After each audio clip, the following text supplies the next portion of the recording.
Yo, what is up, lads? What's up, everybody? Long time no see. This is the Shadow Gambit on our YouTube channel, and today we're gonna have a DLC review actually, because the Zagan Ritual DLC review. So, as the basically ritual sacrifice, bro.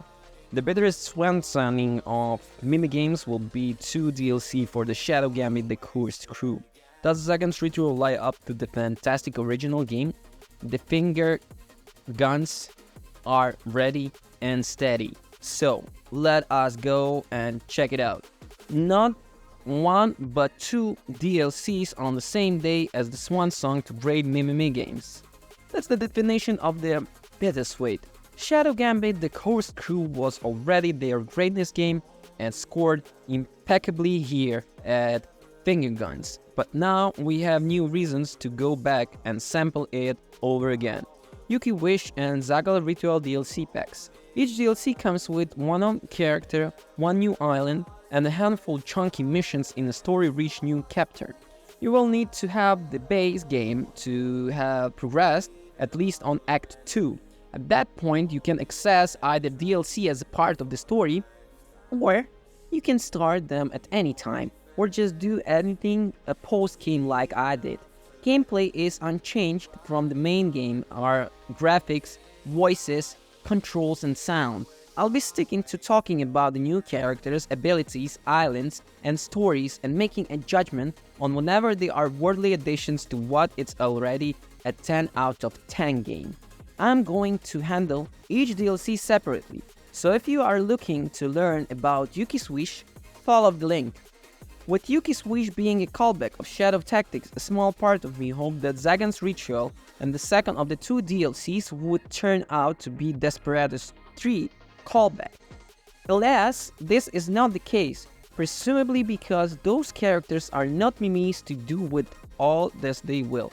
Instead, Zagan's Ritual continues and expands on the story Shadow Gambit: The Cursed Crew, introducing in Zagan a fallen apostle, prognosticator, one of the elites of the Inquisition, were the main antagonist of the game.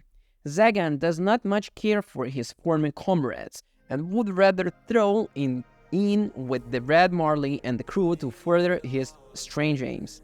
Zagan comes with a set of the powers, not wholly removed from the protagonists you face at the climaxes and a fair number of the levels. He can brand the soul energy from those who he kills, refilling his health, which is certainly useful, but the other 2 powers are the most interesting. Like a dark overlord, he can reach out with the soul energy throughout worlds to kill or hold enemy Inquisition blind and hostage. This costs him health, which is why his general kills replenishing it. His last is a passive attack that triggers when he is signed in enemy wipe cone. The enemy is hit with the soul energy and Zagan gets a few seconds to reach them and finish the job. Another interesting aspect of the Inquisition abilities in his soul powers leave guards where they are, catatonic and starting into the abyss, but visible. However, this seems a normal and unmarkable state of the Inquisition, and other guards don't bat an eyelid. In fact, they seem like quite happy their colleagues are attending the Maiden's Fire. It means that, like Yuki, he's quite capable of being a one-man army, unless the odds and vibe counts really stack up. We don't want too many spoilers for a 7 or so hour DLC now, so I'm going to keep the synopsis brief. Zagan reached out of the Red Marley for his dark experiments, promising to share his fingers and powers along the way. He has his own island with his Timelet Islands, which is a huge maze-like mansion that he has populated with undead skeletons. He and the crew leave when the Inquisition show up to arrest their erstwhile ex-colleague and try to take a trip around multiple islands. You know from the base games, collecting tomes, tools, and unwilling victims is great for the experiment.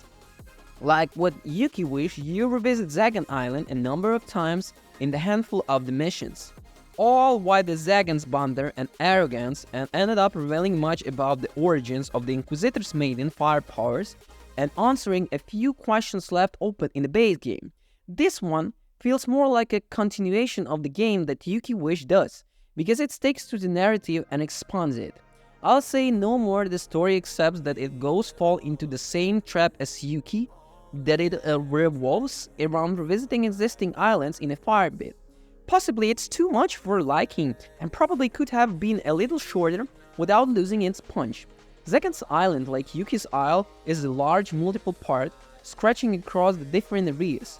It's a strange and direct mention at Vice, half fallen into the sea and covered in maze-like ladders, doors and rooftops.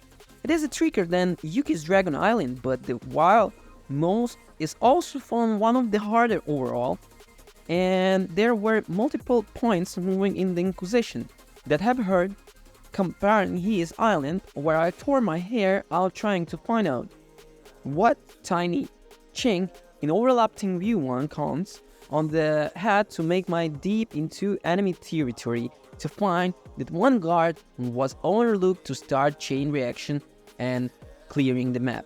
Well, Zagan's ritual is more in the continuation of the base game, honestly. However, I didn't find Zagan to be sympathetic in any way, so he's as compelling a character as the other cursed crew all became or Yuki. He's too aloof and too much still a bad guy to really enjoy using him. It was different using the soul powers of the enemy, but I generally found he has less utility and took too long to commit to skills, and I gravitated back to the favorites or to the Yuki. I rated the original game full 10 out of 10, and I could think that little enjoyed it, and certainly nothing worth docking points over. However, in the shorter 6 to 7 hour dive, spending a large amount of the time with the unlikable characters and more in the dark, sinister areas, I found myself enjoying this much as the base game, and it still seemed deftly put together, still tactics glory, but it's a shorter time frame. Things you enjoyed less loom larger. Yep, thank you for watching. Don't forget to comment and subscribe. I will all the links down below the video, so the developer, the publisher are Mimi Games. And yeah guys, thanks, bye.